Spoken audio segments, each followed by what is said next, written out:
Салам радиосунда жаңылыктар.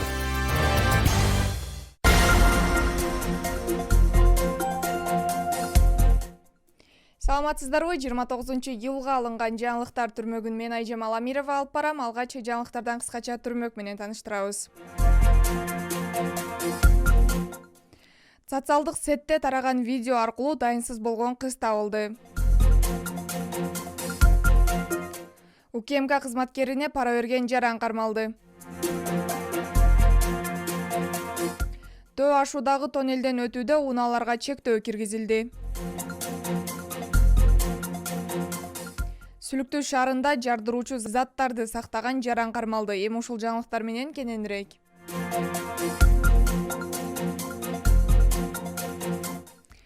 Социалдык сетте тараган видео аркылуу дайынсыз болгон кыз табылды. Бул тууралуу облустук милициядан билдирди. 2022-жылдын 26-июлунда соцсеттеги TikTok тармагына белгисиз эки атуул жашы болжол менен 15-16 жаштагы кызды коркутуп, 10 000 сом акчаны кайсы багытта иштеткендигин сурап, ага кол көтөрүп урган видео тараган. Видеодо көрсөтүп жаткан кыз Кызыл Кыя шаарынын тургуну экени белгилүү болгондон кийин бул материал 2022-жылдын 26-июл күнү Кызыл Кыя шаардык ички иштер башкармалыгынын маалыматтардын электрондук журналына катталып, кыздын жашаган турак үйүнө барып сураштырганда төмөнкүлөр билинген. Көрсө, буга чейин видеодогу кыздын апасы Кызыл Кыя шаарынын тургуну 1978-жылы туулган ИБ аттуу жаран 2022-жылдын 14-июнь күнү таңкы саат 5-тер чамасында анын кызы 2005-жылы туулган СГ дайынсыз болгондугун билдирип, милицияга арыз менен кайрылган. Бул факт Кызыл Кыя шаардык ички иштер башкармалыгында катталып, дайынсыз жоголуу факты менен издөө иштери жүрө баштайт. Милиция кызматкерлери тарабынан 2022-жылдын 28-июл күнү Ош облусунун Ноокат районунан аныкталып, табылып, эсен соо апасына өткөрүлүп берилген.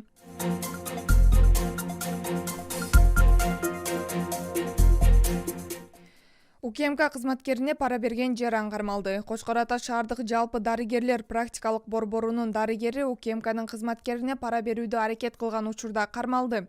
УКМКнын басма сөз кызматынан билдиришкендей, 28-июлда УКМК кызматкерине $2000 өлчөмүндө акча каражатын пара катары берүүгө аракет кылып жаткан жеринен Кочкор Ата шаардык жалпы медициналык практика борборунун үй бүлөлүк дарыгери ТГХ аттуу жаран кармалды.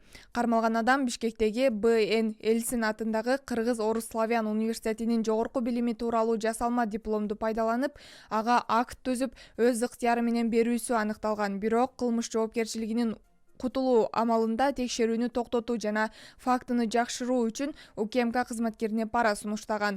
Кармалган жаран Мурда Жалал Абад облусунун Аксы районунун Үч Коргон айылындагы аймактык оорукананын филиалында хирург болуп иштеген. Аталган факты Кыргыз Республикасынын кылмыш жаза кодексинин 345-беренесинин 1-бөлүгүндө пара берүү каралган кылмыштын негизинде кылмыштардын бирдиктүү реестерине сотко чейин өндүрүш ишине катталган.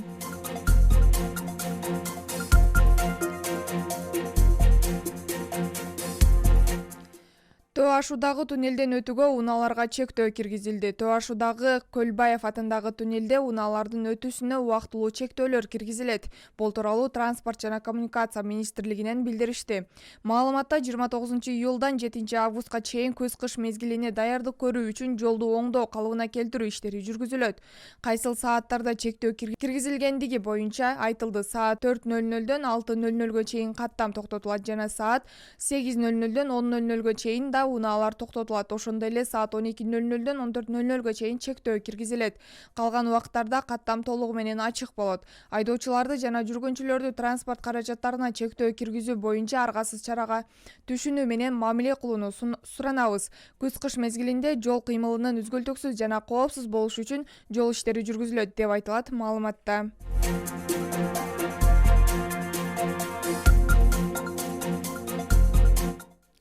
Сүлүктүү шаарында жардыруучу заттарды сактаган жаран кармалды. Баткен облустук ички иштер башкармалыгынын кылмыш иликтөө кызматынан ыкчам маалыматтарынын негизинде Сүлүктүү шаарынын тургунунун мыйзамсыз жардыруучу заттарды сактап жүргөндүгү боюнча ыкчам маалымат алынып, ал Баткен облустук ички иштер башкармалыгынын Кыргыз Республикасынын 267-беренесинин негизинде катталып, кылмыш иши козголгон деп айтылат облустук милициянын маалыматында. 2022-жылдын 27-июл күнү жогорудагы кылмыш иши боюнча Баткен облустук ички иштер министрлигинин кылмыш иликтөө кызматынын ыкчам кызматкерлери тарабынан ыкчам иликтөө иш-чаралары жүргүзүлүп, Сүлүктүү шаарындагы тазалык ишканасынын аймагына тергөө кызматы менен биргеликте тинтүү иштерин жүргүзгөндө Сүлүктүү шаарынын тургуну мурда сот жообуна тартылган 61 жаштагы СК аттуу жаран жогорудагы ишкананын кийим алмаштыруучу жайына жардыруучу заттарды койгон жеринен кармалды. Ыкчам иликтөө иштеринин натыйжасында жалпысынан 30 даана 6 килограмм 310 грамм салмактагы тиратил жарылуучу заттары, 53 даана салмагы 990 грамм болгон капсулаларды Кытай өндүрүшүндөгү капка салып жашырып койгон жеринен аныкталып алынды. Азыркы учурда аныкталып алынган жардыруучу заттарга тиешелүү экспертизалар дайындалып, кылмыштын жагдайлары иликтенип тергөө иштери жүрүүдө.